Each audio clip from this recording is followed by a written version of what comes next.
I knew they were coming the minute I spotted those fresh tire tracks cutting across my south pasture before the sun was even up. Deep, wide, city snowflake treads that had no business on my red dirt. I stood there with my coffee going cold, staring at grooves that looked like they'd been laid down by something heavy and arrogant. 15 minutes later, 3 white SUVs rolled straight through my cattle guard like I'd hung out a welcome sign.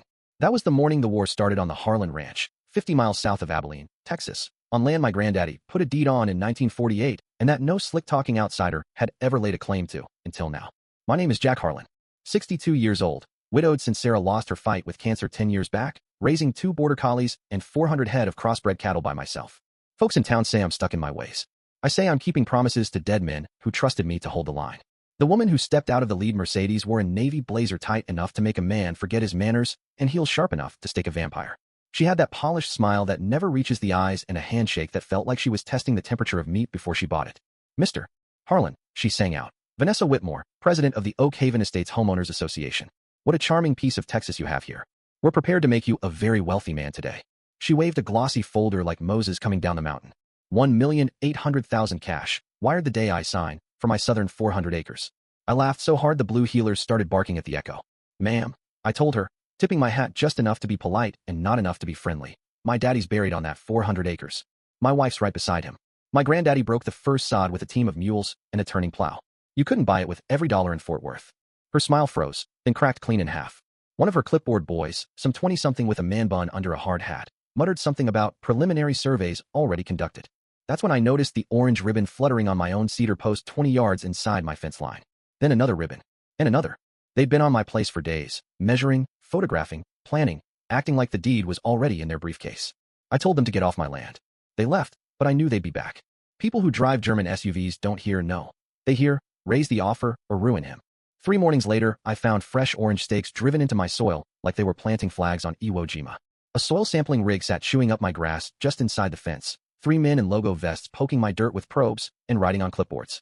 I ran them off quiet, no shouting, just a calm invitation to leave before something unfortunate happened to their equipment. Next day, I caught the glint of a telephoto lens in my cedar thicket.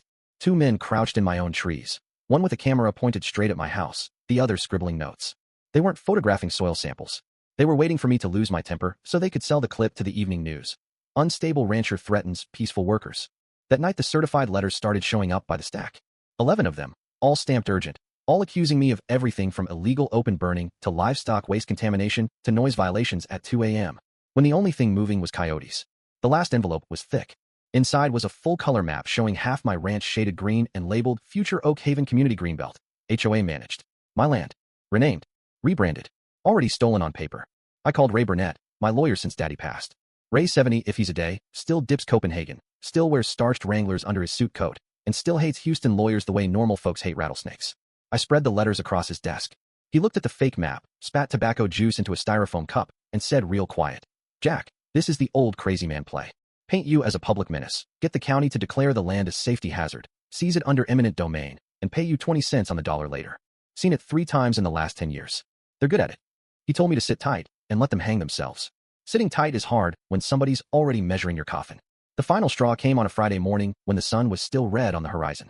6 men in neon safety vests poured through my gate with tripods, laser levels, and the smug look of people who've never been told no in their lives. They set up shop right in my front pasture like they were laying out a subdivision. I walked out in my coffee-stained shirt and asked them, real polite, to pack up and leave. The head surveyor, a thick-necked kid from Dallas with a clipboard and an attitude, put his hand on my shoulder and tried to nudge me aside like I was a confused old man blocking the aisle at Walmart. Big mistake. I walked back inside, took my granddaddy's Remington 870 off the rack, the same one he carried through Normandy and Korea, slid 5 rounds of double-aught buck into the magazine, and stepped onto the porch. I never pointed it at a living soul. I just worked the action once, CHCHK. Let that sound roll across the pasture like God clearing his throat on Judgment Morning. You never saw grown men move that fast in your life. Clipboards hit the dirt, tripods toppled, hard hats went flying. Those SUVs left rubber and dust all the way to the county road. One of them called the sheriff screaming that the old man had tried to murder them. 22 minutes later, 2 cruisers pulled up with lights flashing. Deputy Morales had his hand on his Glock and looked ready to wet himself. Sheriff Garrett, who used to ride in my pickup when he was 10 years old, just shook his head slow.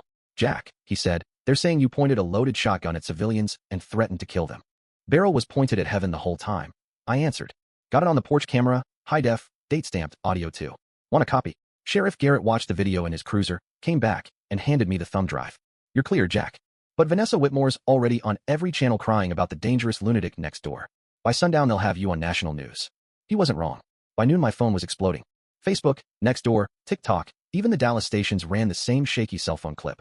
Me standing on the porch with the shotgun, dust swirling, looking every bit the wild-eyed redneck they wanted America to see. Captions screamed, "Armed rancher terrorizes peaceful survey crew." Comments called for red flag laws, mental evaluations, even jail time. One woman wrote, "Someone needs to take that poor man's guns before he hurts an innocent child." That's when the tide turned. A scared kid named Matthew Reed, former assistant to Vanessa Whitmore, showed up at Ray's office with a backpack and shaking hands. Said she'd fired him that morning for failure to control the situation and planned to blame the whole mess on him if the law came knocking. He slid a silver USB drive across the desk like it was radioactive. Everything was on it. Emails, recorded phone calls, bank transfers, and the real development map dated 3 months before Vanessa ever set foot on my ranch. My 400 acres weren't shaded green for a park. They were blue, carved into $500,000 lots with non-refundable deposits already collected from doctors and lawyers in Dallas. Vanessa had been spending commission money that didn't exist yet on a new pool, a trip to Italy, and a leased Lexus. Matthew was ready to testify. A reporter from Austin named Claire Montoya, who'd spent years exposing HOA corruption, caught wind and wanted the truth before the networks locked in the crazy rancher narrative for good. We met at midnight at my south gate. I walked her across the pasture with a flashlight, showed her the abandoned stakes, the tire ruts, the drone footage, the fake citations. When she saw the real map, she whispered, "Lord have mercy, this isn't a land dispute. This is organized fraud." Friday morning we walked into the Jones County Courthouse like we owned the place.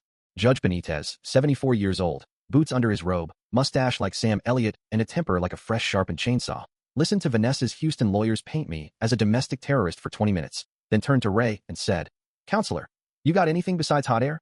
Ray dimmed the lights and played the porch video in full 4K. 6 grown men scattering like quail when the Remington spoke. The judge leaned back and said, "Son, that shotgun ain't pointed at nobody on God's green earth. Looks to me like a Texas man enjoying his constitutional rights on his own porch." Then Matthew took the stand, shaking, voice cracking, but he told the whole truth. The pre-sold lots, the embezzled deposits, the orders to provoke me, the intimidation visits to his house the night before. When he finished, Judge Benitez looked straight at Vanessa Whitmore and said real quiet, "Ma'am, every accusation you brought against this man is a bald-faced lie. I'm dismissing all complaints with prejudice, and I'm referring you and your entire board to the district attorney for investigation on charges of fraud, conspiracy, mail fraud, criminal trespass, and witness tampering. Bailiff, get these people out of my courtroom before I add contempt and throw away the key." Vanessa's face went the color of week-old oatmeal. Her lawyers started packing briefcases before the gavel even hit the second time. We walked out into bright sunlight and a wall of cameras. Claire shoved a microphone in my face. I looked straight into the lens and said the only thing that mattered. Truth don't stay buried long in Texas. Drove home with the windows down and the radio off, dust swirling behind me the way it's supposed to, my dust on my road. I hung the Remington back in the cabinet, poured 2 fingers of Sarah's favorite bourbon, and sat on the porch until the stars came out one by one. Somewhere out there, Vanessa Whitmore was learning the hardest lesson city folks ever learn. Some gates you don't push open, some lines you don't cross, and some old men will die before they let you take what their fathers bled for. The ranch stayed quiet that night. Real quiet. The kind of quiet you can feel in your bones. The kind money can't buy and lawyers can't steal. So here's my question to you. When they come for what's yours, your home, your land, your name, how far would you go to keep it? Would you have waited on the courts, or would you have met them at the gate with the same sound I made that morning? I read every comment. Laid out plain. Tell me where you stand, because one of these days it might be your gate they drive through, and I'd like to know what kind of neighbor you are when the rubber meets the dirt.